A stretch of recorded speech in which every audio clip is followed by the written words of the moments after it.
Nearly 5 months after the PlayStation 5's release, the first major system update is now out in the wild for everyone lucky enough to get the PS5.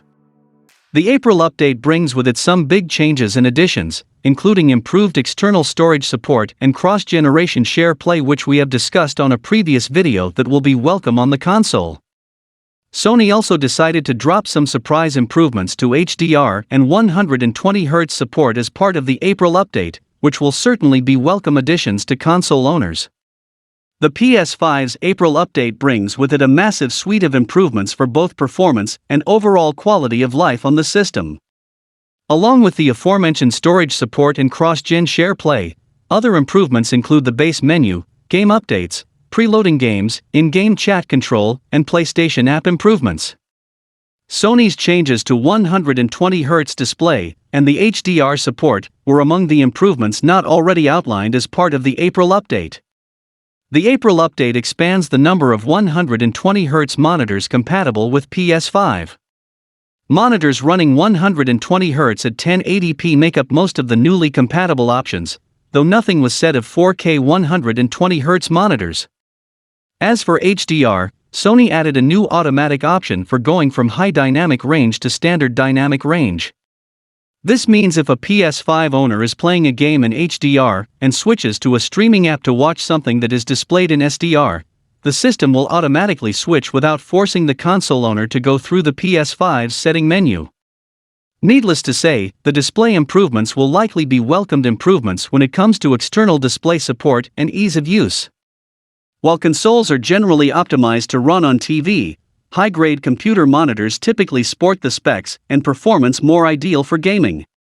Most modern and affordable TVs cap their refresh at 120Hz, while monitors can hit up to 144Hz, which, in turn, can produce some clear and smooth gameplay. Some of these monitors are often more affordable than most 120Hz TVs with HDMI 2.1 as well, making them easier on the wallet. The HDR to SDR automatic switching is also a welcome change because of the varying quality of content available. For all the benefits HDR provides to give content more natural lighting and brightness, it is not beneficial for anything missing HDR support. The same goes for streaming platforms, as some, such as HBO Max, have yet to add HDR support. While the PS5 is arguably the most impressive piece of gaming hardware Sony has created yet, the console is not without its issues. Various users encountered problems with the PS5 during the first several weeks of the console's run. Most of them have since been patched out, but the PS5 has been suffering from a noise issue for quite some time now. For most PlayStation users, this should come as no surprise. In the past, PS4 owners reported loud noises coming from the console whenever a disc was running, which sometimes distracted players while using the console. The issue was later rectified by way of the PS4 Pro, but now it has been causing issues for PS5 users as well, albeit to a seemingly much lesser degree. However, it seems PS5 players may not have to put up with this noise issue anymore. The software update also softens the volume of the spinning PS5 Blu-ray disc, where the noise of the disc running is greatly reduced than it previously was. While this is not an outright fix, it should certainly make the experience of playing on the console less distracting, and this will be sure to make a multitude of PS5 owners happy. In addition to the console software update, the PS5 Dualsense controller also received a software update. The new Dualsense controller is as much a part of next-generation gaming as the actual console is. The PS5 itself brings with it more power, 4K graphics, 60 frames per second gameplay, faster load times, and more, but the unique features of the Dualsense really elevate the experience to a new level. While the PS5 received a new firmware update, the Dualsense is also getting a software update at the same time. Unfortunately, there aren't any patch notes to go along with this that might inform players on what exactly this update changes, but it's still a good idea to get it done sooner rather than later. An update like this could be happening for any number of reasons.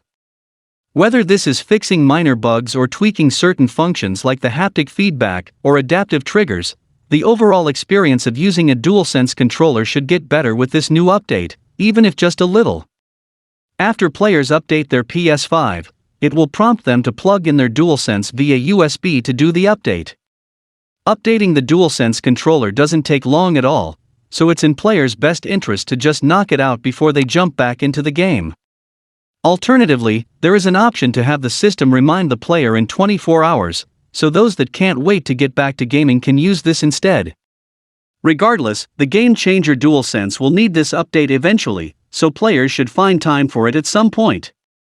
The main theory about this update is that minor tweaks are being made for upcoming games. These shouldn't affect the functionality of existing games in any way, but rather just provide more freedom for developers in the future. There's already an unprecedented level of control over what the player feels when holding the Dualsense controller, and more of this can only lead to creating more immersive experiences altogether. It would be nice if Sony could share patch notes when it comes to these sorts of Dualsense software updates, even if they are just one-liner bug fixes. No matter how small, an update always gives players hope that something new or exciting is coming, and having all of that laid out is a great way to keep communication open with fans. The Dualsense is practically a game in and of itself, so there's no reason not to include patch notes when it receives updates like any other developer would.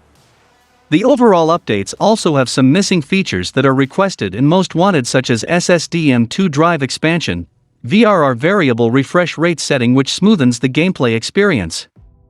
Overall, the update is a welcoming one, and we can hope that Sony fixes other issues and adds missing features in the upcoming ones. It will be interesting to see what the future holds in terms of the PS5. The PS5 had a strong lineup of launch games for players to enjoy, and there are even more games set to release in the coming year.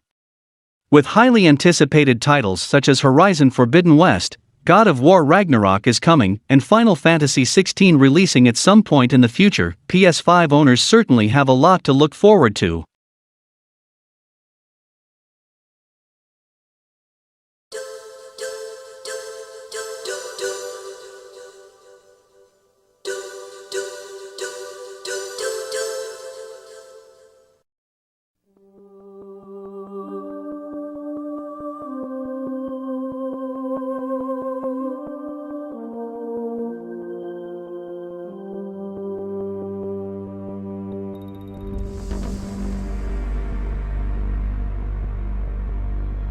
Up next, we have a new hope for one of the most anticipated games.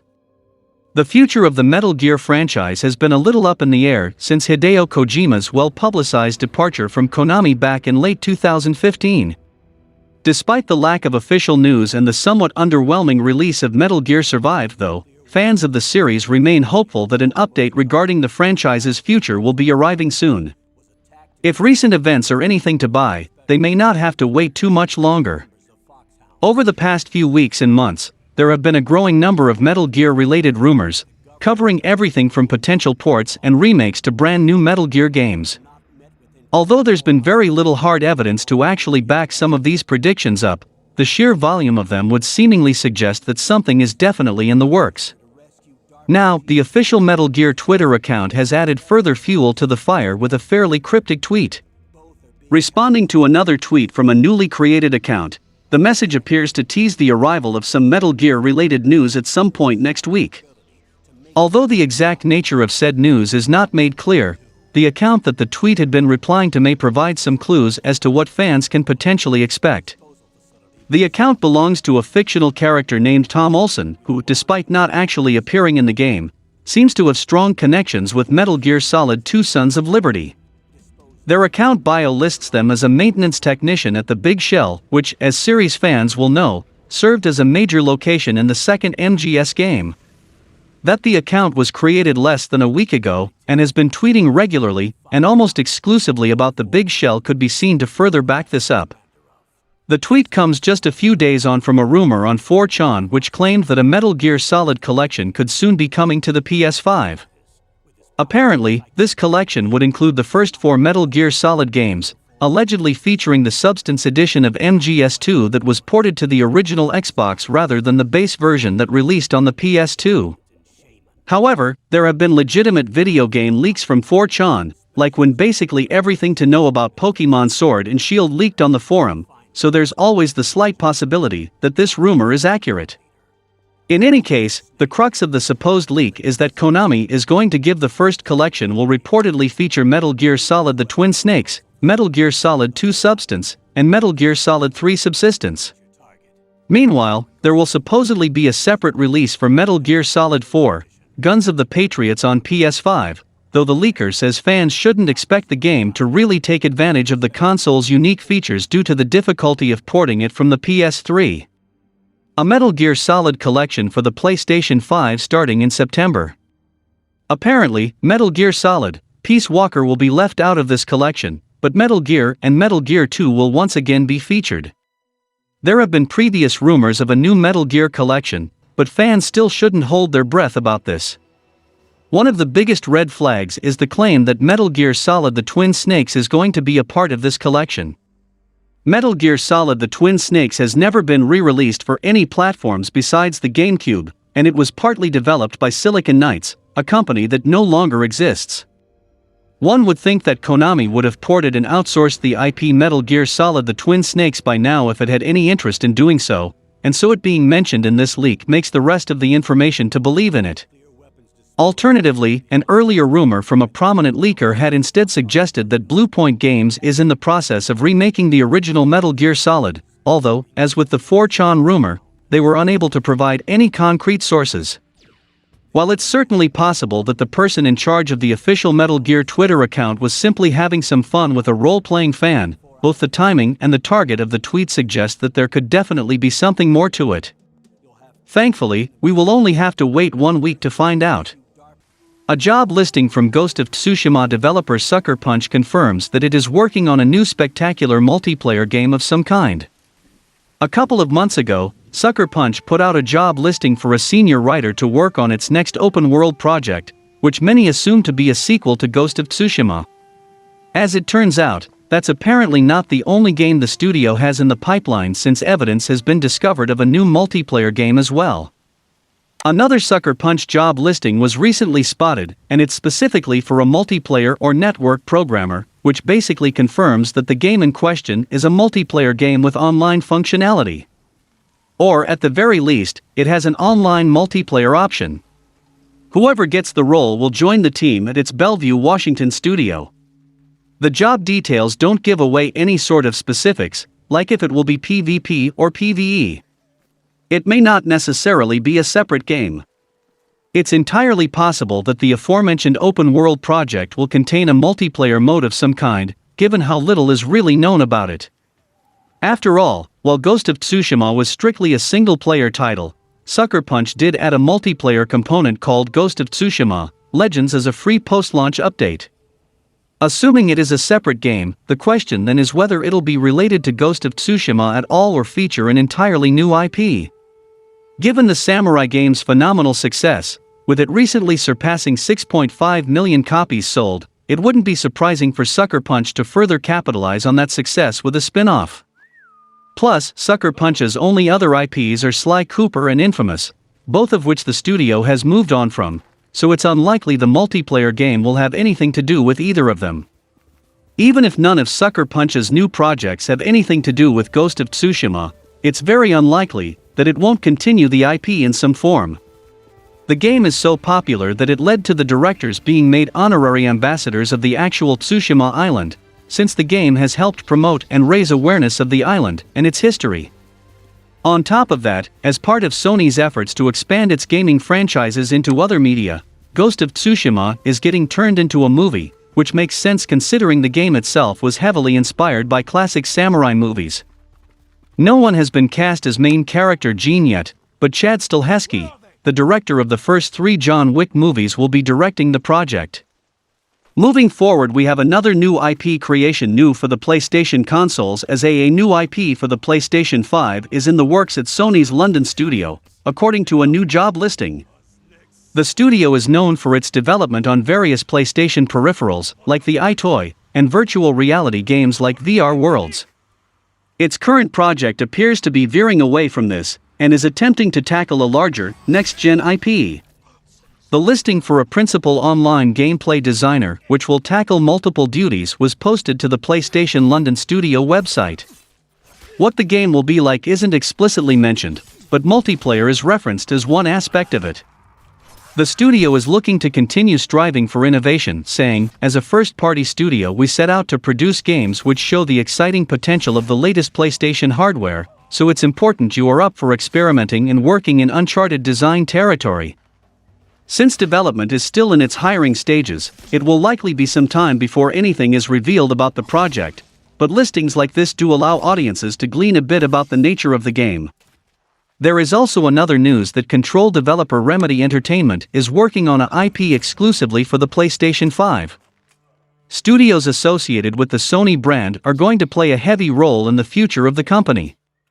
As part of a new strategy, Sony is betting its enduring success on AAA developers such as Naughty Dog and Santa Monica Studio to carry it forward, letting smaller teams and studios work tension-free, which is a good sign for a company.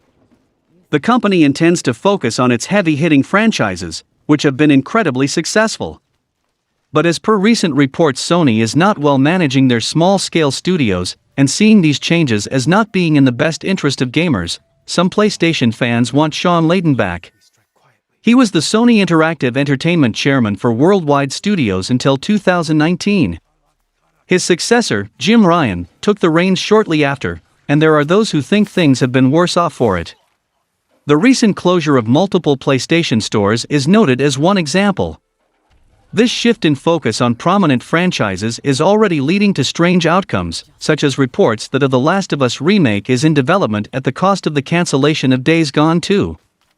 Whether this was a decision by Sony or Naughty Dog itself, it is starting a conversation between fans on whether or not it would be a good idea. As much as the franchise is beloved, it is unusual to remake a game that not only still holds up, but has also received a remaster in the previous console generation.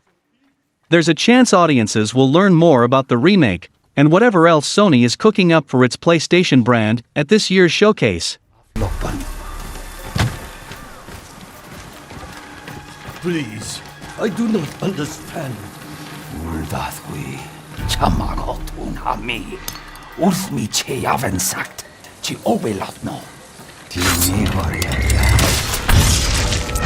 And as our final topics, we have a Bloodborne leak as PC and PlayStation 5 ports of Bloodborne are in development for release later this year. Since last year, rumors have been swirling that the PlayStation 4 exclusive game Bloodborne would be making its way to other platforms. Nothing official has been announced to date, but a supposed leaker has doubled down on their claims that Bloodborne ports are in the works, insisting that the game will be playable on new platforms at some point this coming September. This leak comes from a reliable source, who seems to have accurately leaked video game news in the past. They don't provide any evidence to back up their claims, but say that Bloodborne PS5 and PC ports are likely coming in September. It says that Bloodborne is next in line after the Days Gone PC port. Since it doesn't provide any evidence to back up their claims, fans should take this information with a massive grain of salt.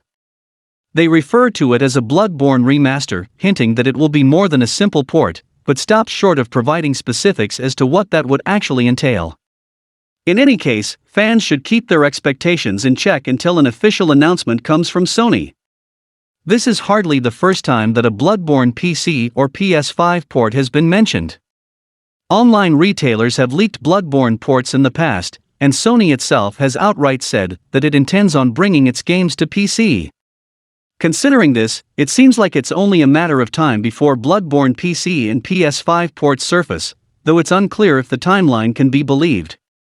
With Sony bringing some of its biggest games to PC, it wouldn't be surprising at all for Bloodborne to make the leap as well.